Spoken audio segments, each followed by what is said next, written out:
Environmental Education, EE22, Diploma in Pre-Primary Education and Diploma in Junior Primary Education. Contact class 1April17, the tutor and presenter, Mrs. H.A. Saunderson.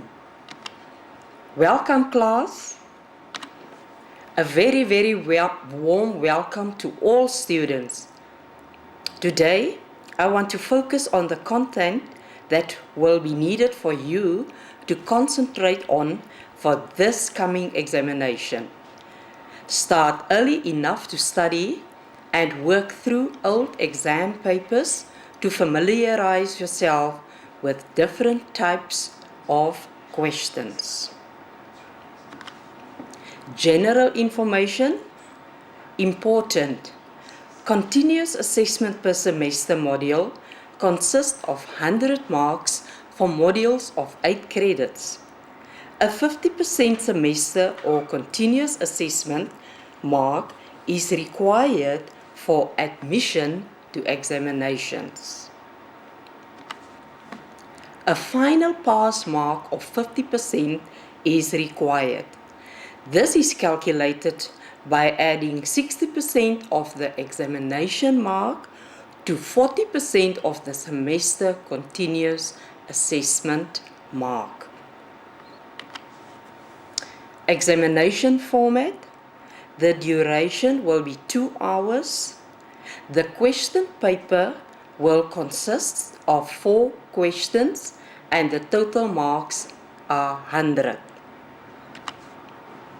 Instructions.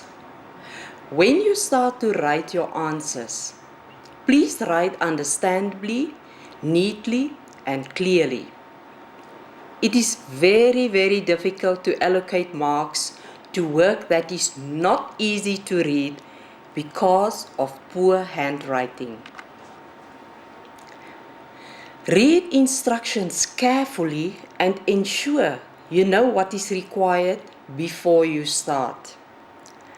Write your details as requested on the front page of the answer book. Read the exam paper thoroughly to make sure you understand the instructions and questions. Calculate how much time you will need to each question and stick to it. When reading the questions, look at the verbs that are used to ask the question. Know what is expected of each verb when answering the questions. You can find these verbs in your study guide. Please familiarize yourself with the meaning of each verb. It is also important to please take the marks allocated for each question in consideration when determining the length of your answer. Do not write more content for only 2 marks. NB 2 answers or 2 sentences for 2 marks. Question 1. Let's look at how to plan an environmental education lesson. To find examples of how to prepare lessons, you can make use of the Teacher's Manual for Pre-Primary Education written by NIET and supplied by the Ministry of Education.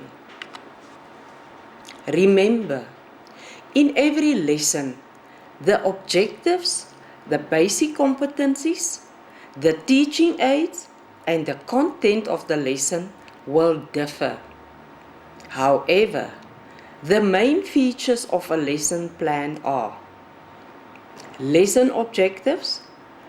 You write down what you want to achieve when teaching a specific lesson.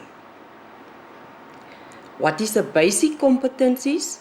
Briefly write down which competencies you want the learners to have mastered by the end of the lesson. You will find more information if you go to www.unesco.org/curricula/Namibia/SX PPFW 2008 English.pdf. Environmental learning is a thematic approach. Themes and topics, learning objectives, and the basic competencies that learners should be able to master. Next is the apparatus or resources or teaching aids. Describe the different apparatus or the teaching aids that you're going to use. Introduction. Describe how you will introduce your lesson. An introduction should always be attention-catching with, for example, a little story, a joke, a rhyme, an object, etc. And that should help to focus the learner's attention. And now we come to the lesson content. Presentation. Describe how you will teach and present the content of the lesson. Describe the different activities you will present and include the important facts that you want to teach the learners. In conclusion, describe how you will end off your lesson. Learning support. Plan your learning support for slow as well as fast learners who will benefit from the lesson presented. Assessment. Plan what and how assessment will be done. Also refer to Appendix A in your study guide for examples of lesson plans. It is important to remember that you can be asked to describe how you would plan a lesson on any of the environmental education topics. The Ministry of Education Junior Primary Phase Teacher's Manual has valuable information, and you can get it from the next www.ibe.unesco.org/curricula/Namibia/SX PPFW 2008 English.pdf. Next, I will highlight a few important units that you need to concentrate on. Unit 1. Namibian Social Groups and Institutions. What to learn. Family, immediate and extended. Roles of women in Namibia. Subordinate position of women, and what is done to improve women's role in society. Unit 2.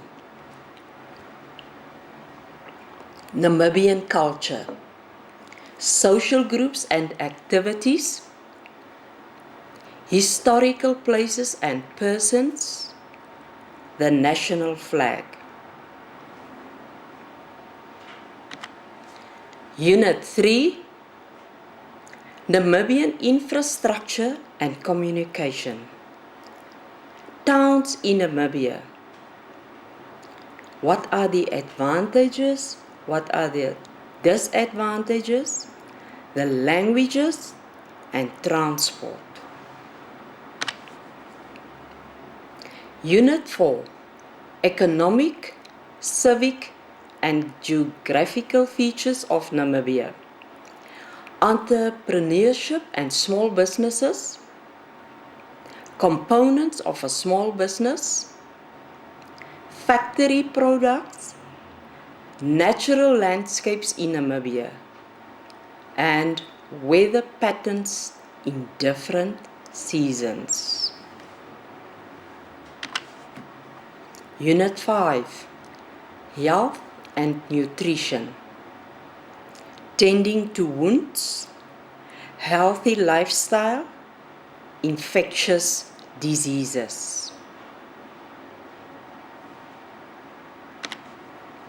Unit 6, Plants, living and non-living things, characteristics of living things.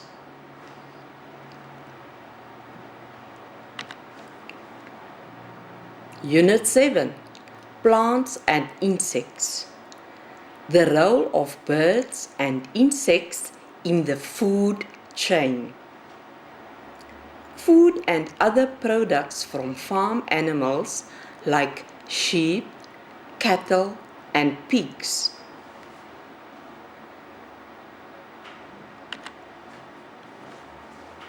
Unit 8, Science and Geography. Characteristics of non-living things. Protect the environment. Weather conditions. Ways to keep water clean. And ways to keep water consumption low.